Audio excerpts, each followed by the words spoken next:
Iran, Israel, America యుద్ధం బుధవారం నాటికి 12వ రోజుకు చేరుకుంది. ఈ యుద్ధంలో ఎవ్వరూ వెనక్కి తగ్గడం లేదు. ఇరాన్ మాత్రం దూకుడుగా దూసుకుపోతోంది. అత్యంత శక్తివంతమైన అమెరికా ఇజ్రాయెల్ను ఒంటి చేత్తో ఎదుర్కొంటోంది ఇరాన్.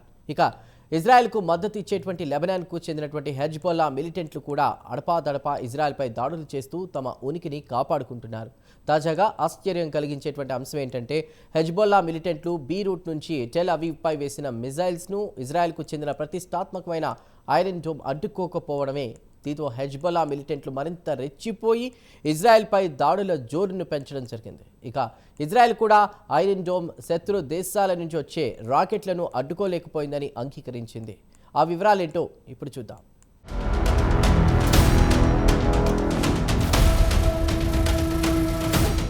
ఇరాన్, ఇజ్రాయెల్, అమెరికా యుద్ధం ఇప్పట్లో ముగిసేటట్లు కనిపించడం లేదు. ఇరుపక్షాలు ఎక్కడా తగ్గడం లేదు. ఒకరిపై ఒకరు దాడుల్ని మరింత తీవ్రతరం చేసుకుంటున్నాయి. ఇక తాజాగా లెబనాన్కు చెందిన హెజ్బొల్లా మిలిటెంట్లు బుధవారం నాడు ఇజ్రాయెల్పై ఏకంగా 100 రాకెట్లు ప్రయోగించారు. ఇక ఇజ్రాయెల్ ఎంతో ప్రతిష్టాత్మకంగా చెప్పుకునే ఐరన్ డోమ్ మాత్రం వరదలా వస్తున్న రాకెట్లను అడ్డుకోలేకపోయింది. అయితే హెజ్బొల్లా ప్రయోగించిన రాకెట్లలో సగానికి సగం పేల్చేశామని ఇజ్రాయెల్ డిఫెన్స్ ఫోర్సెస్ చెబుతోంది.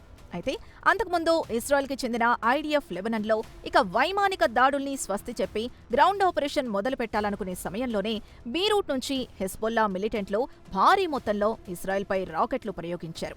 ఇక ఇరాన్కు మద్దతుగా లెబనాన్కు చెందిన హెజ్బొల్లా మిలిటెంట్లు పూర్తిగా రంగంలోకి దిగారు. కాగా అమెరికా, ఇజ్రాయెల్ కలిసి ఇరాన్పై ఆపరేషన్ ఎపిక్ ఫ్యూరీ పేరుతో దాడులు మొదలుపెట్టాయి.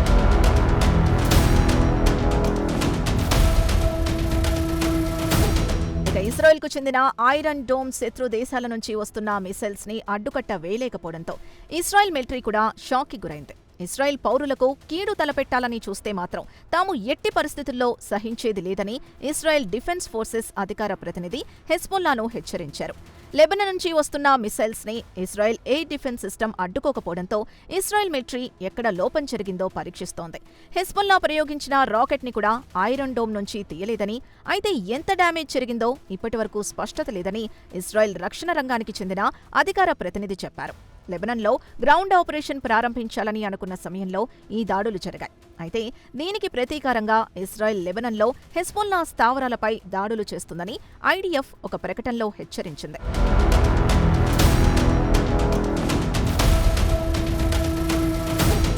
ఇరాన్, ఇజ్రాయెల్, అమెరికా యుద్ధం బుధవారానికి 12వ రోజుకు చేరుకుంది. అయితే ఇజ్రాయెల్ గతేడాది జూన్లో ఇరాన్పై దాడులు చేసింది. అప్పుడు కేవలం 12 రోజుల్లో యుద్ధాన్ని ముగించింది. ప్రస్తుతం అలాంటి పరిస్థితి కనిపించడం లేదు. కాగా బుధవారం నాడు 12వ రోజు లెబనాన్ ఇజ్రాయెల్పై రోజంతా రాకెట్లతో దాడులు చేస్తూనే ఉంది. అలాగే యెమెన్ నుంచి హౌతీలు కూడా టెల్ అవీవ్ దాడుల్ని ప్రారంభించారు. దీంతో ఇజ్రాయెల్ ప్రభుత్వం ప్రజల్ని అలర్ట్ చేసింది. ప్రభుత్వం విడుదల చేసిన గైడ్ లైన్స్ ను తప్పకుండా పాటించాలని, సైరన్ మోగిన వెంటనే షెల్టర్ రూమ్లలోకి వెళ్లి తలదాచుకోవాలని కోరింది. ఇక ఇజ్రాయెల్ అధికారులు హెజ్బొల్లా బుధవారం నాటి దాడుల్ని సూసైడ్ మిషన్ గా అభివర్ణించింది. ఈ దాడులకు ఇజ్రాయెల్ ప్రతీకారం తీర్చుకుంటుందని హెజ్బొల్లాకు కూడా తెలుసు అని ఐడిఎఫ్ తెలిపింది. కాగా ఇరాన్ వద్ద ఉన్న ఆయుధాలు క్రమంగా కరిగిపోతున్నాయి. అందుకే హెజ్బొల్లా ద్వారా దాడులు చేయిస్తుందన్న అనుమానాలు కూడా తలెత్తుతున్నాయి.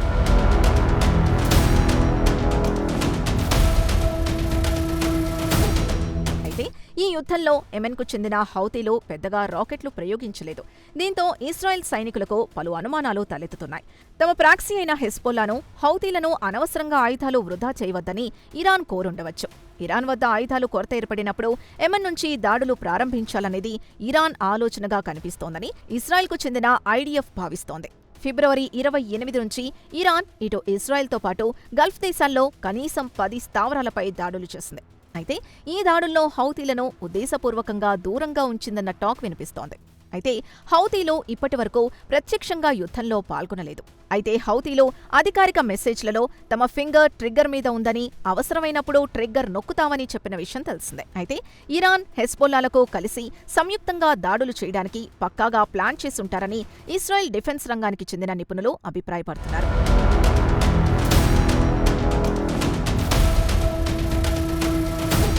ఇక America operation epic fury, Israel roaring lion పేరుతో సంయుక్తంగా ఇజ్రాయెల్పై దాడులు మొదలుపెట్టింది. అయితే హెజ్బొల్లా మాత్రం ఇరాన్కు పూర్తి మద్దతుగా యుద్ధంలోకి దిగింది. ఇక హౌతీలు మాత్రం ఇంకా దిగలేదు. అయితే హెజ్బొల్లా ప్రయోగించే రాకెట్లు, అలాగే ఇరాన్ ప్రయోగించే రాకెట్లు రెండూ ఏకకాలంలోనే ప్రయోగిస్తున్నాయి. గత మంగళవారం నాడు ఇరాన్ ప్రయోగించిన క్లస్టర్ మ్యూనిషన్ లేదా మందుగుండు ప్రయోగించిందని, దీన్ని ఇజ్రాయెల్ ఎయిర్ డిఫెన్స్ సిస్టమ్ పసిగట్టి అడ్డుకోలేకపోతోందని అసోసియేట్ ప్రెస్ కూడా తెలిపింది. రాత్రిపూట ఆకాశంలో డజన్ల కొద్దీ ఫైర్ బాల్స్ వస్తుంటే వాటిని ఎయిర్ డిఫెన్స్ సిస్టమ్ ద్వారా అడ్డగించడం కష్టంగా మారుతోందని ఐడిఎఫ్ అధికారులు కూడా అంగీకరిస్తున్నారు. ఇక ఇజ్రాయెల్కు చెందిన ఎయిర్ డిఫెన్స్ అత్యంత పటిష్టంగా ఉన్న ఇరాన్ ప్రయోగించిన సగం మిసైల్స్ ని అడ్డుకోలేకపోతోంది. ఇదే అదునుగా ఇరాన్ ఉద్దేశపూర్వకంగానే పౌరులు నివసించే ప్రాంతంపైనే మిసైల్స్ ను ప్రయోగించి ఇజ్రాయెల్కు సవాల్ విసురుతోంది.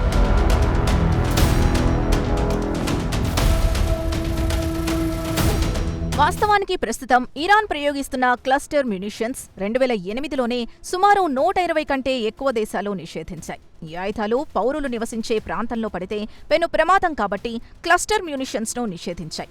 అయితే హెజ్బొల్లాలో గత అనుభవాల్ని దృష్టిలో ఉంచుకొని ఇజ్రాయెల్తో దీర్ఘకాలం పాటు యుద్ధానికి సిద్ధమవుతోందని రాయిటర్స్ వార్తా సంస్థ వెల్లడించింది. ఇక దక్షిణ లెబనన్లో హెజ్బొల్లా గెరిల్లా యుద్ధానికి సన్నాహాలు చేస్తోంది. చిన్న చిన్న యూనిట్ ఫైటర్లు నేరుగా ఇజ్రాయెల్ సైనికులతో పోరాడుతున్నారు.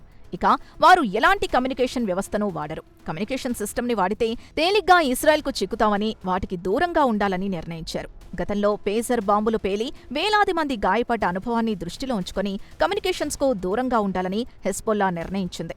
ఇదిలా ఉండగా ఇజ్రాయెల్ పౌరులు దినమంతా షెల్టర్ రూమ్లలోనే ఎక్కువసేపు గడుపుతున్నారు.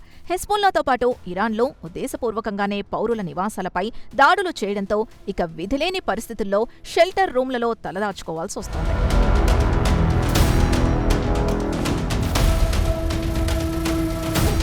ఇక బుధవారం నాడు హెజ్బొల్లా ఇజ్రాయెల్పై భారీ సంఖ్యలో రాకెట్లతో దాడులు చేయడంతో ఇజ్రాయెల్ కూడా ప్రతీకార దాడులకు తెగబడింది.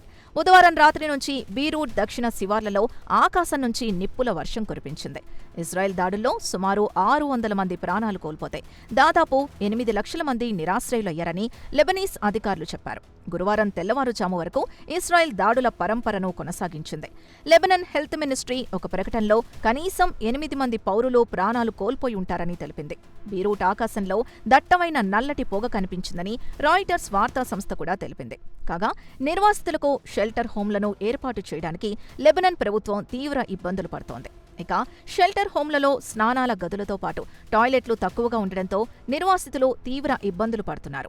అంటురోగాలు సోకే అవకాశం ఉందని అధికారులు చెబుతున్నారు. దక్షిణ బీరూట్లో కొంతమంది వేరే గత్యంతరం లేక బాంబులు పడ్డా ఇక్కడి నుంచి కదలమని కూర్చున్నారు. మరోపక్క దక్షిణ లెబనన్లో హెజ్బొల్లా మిలిటెంట్లు మాత్రం ఇజ్రాయెల్పై పూర్తిస్థాయి యుద్ధానికి సన్నాహాలు చేస్తోంది. దీంతో స్థానిక ప్రజలు భయంతో వణికిపోతున్నారు.